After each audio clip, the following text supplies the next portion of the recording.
من یەکێتیم بەردەوامم مەشخەڵانەکەی مامم من یەکێتیم بەرزە باڵام شەکاوەیە هەردەماڵام هاڤاڵانی خۆشەویست میوانە عەزیزەکان هەموومان بەیەکەوە گوێ لە پەیامی سەرۆکی یەکێتی نیشتیمانی کوردستان سەرۆک باڤڵ جەلال تاڵەبانی ئەگرین با جەنابیان فەرموون.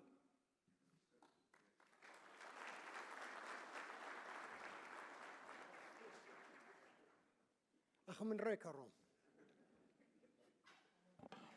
هەڤاڵانی عەزیز و خۆشەویست میوانیانی بەڕێز زۆر بەخێر بێن. زۆر ڕاستمان پیشانە باسی مێژووی یەکێتی. مێژووی ئێمە زێڕینەیە، مێژوویەکمان هەیە خەڵک بەغیلی پێێت، مێژوویەکمان هەیە هیچ لایەنێک نیەتی. چەندین لایەنی کوردی خەباتیان کردووە بۆ میلەتەکەیان و بۆ خاکەکەیان.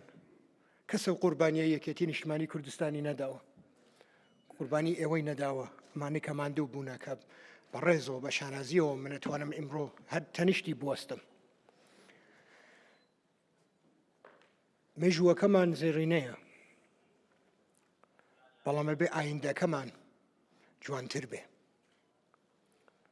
هەدەفی ئێمە وەکو سەرکردایەتی یەکێتی نیشتیمانی کوردستان ئەمەیە. ئەمڕۆ یەکێتی نیشتیمانی کوردستانە هەموو لایەنەکان گوێی لێگرن. یەکێتی نیشتیمانی کوردستانە موشکیلەی ئەملاو ئەولا هەلەکات. وڵاتەکانی دەوروبەرمان سقەیان بە یەکێتیە. وڵاتە گەورەکانی ئەمریکا و ئەوروپا و ڕووسیا و سین و وڵاتە دراوسێکانمان وەکو ئێران وڵاتە عەرەبیەکان گوێیان لە دەنگی یەکێتی نیشتیمانی کوردستانە. مشکلەکانیان یەکێتی نیشتیمانی کوردستان حەلیەکە. حەز ناکەم زۆر بڵێم چکو حەبە نیازم لەم ڕۆژانە پەیامێک بڵاوکەمەوە بۆ بەرنامەی یەکێتی نیشتیمانی کوردستان بۆ ئەم 4 ساڵە و بۆ ئەم حکوومەتەی کوردستان کە ئەڵێن بەڕێوەیە. توانیومانە بەغا ئارام کەینەوە هەڤاڵان. توانیومانە بەو ئیتفاقە جوانەی کە هەمانە لەگەڵ هەڤاڵانی نەوەی نوێ توانیومانە سلەیمانی تا حەدێک ئارام کەینەوە. ئەوە کافی نییە.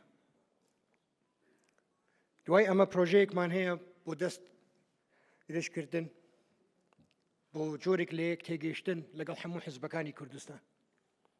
هەموو حیزبەکانی کوردستان ئێمە ئەبێ جەبهەیەکی نەتەوەیی دروستکەین. حیزبەکانی کوردستان هەمووی کۆ بێتەوە، هی هەر 4 پارچە. سیاسەتەکانمان نزیکەین لە یەک، ئەوسا کوردستان ئەتوانێت ببێ بە ئەو خەوەی کە ئێمە پێ بینین. 50 ملیۆن کورد هەیە و حاڵمان وایە. پرسیارێک لە خۆتان بکەن. ئەم سەرکردانەی کە بینیتان لەو شاشەیە ڕازیە بوون بەم وەزعی ئیمڕۆ، ڕازیە بوون بە وەزعی کوردستان، ڕازیە بوون بە وەزعی کوردەکانمان لە سووریا، لە ئێران، لە ئەوروپا؟ نەخێر. ئێمە ئەبێ لایەنەکان هەموو کۆکەینەوە کە بووین بە نوێنەری 50 ملیۆن کورد.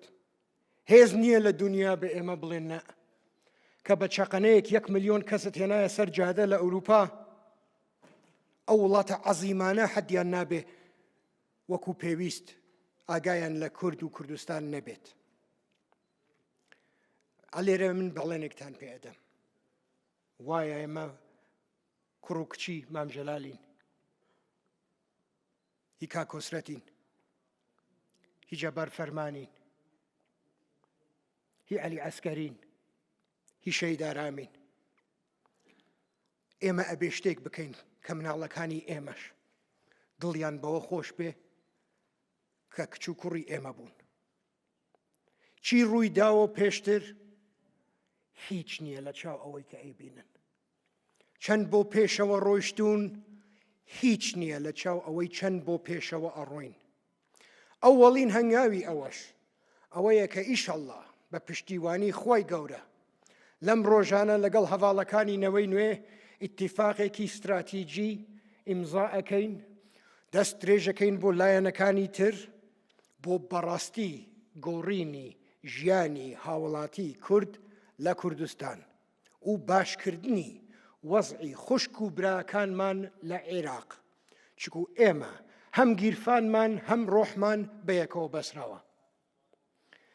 بە بەڵێنتانت ئێمە سەرکەوتووە بین، ئێمە بۆ پێشەوە ئەڕۆین، حکوومەتیشدا ئامەزرێت و ئێمەش کە بە قسەی لایەنەکانی ترمان کرد ئامادەین بە ڕەقەم تەعامل بکەین، 39 داوای نیوەی حکوومەت ئەکەین.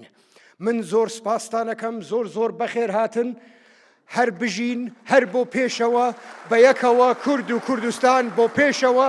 زۆر سپاس و خۆحافیز.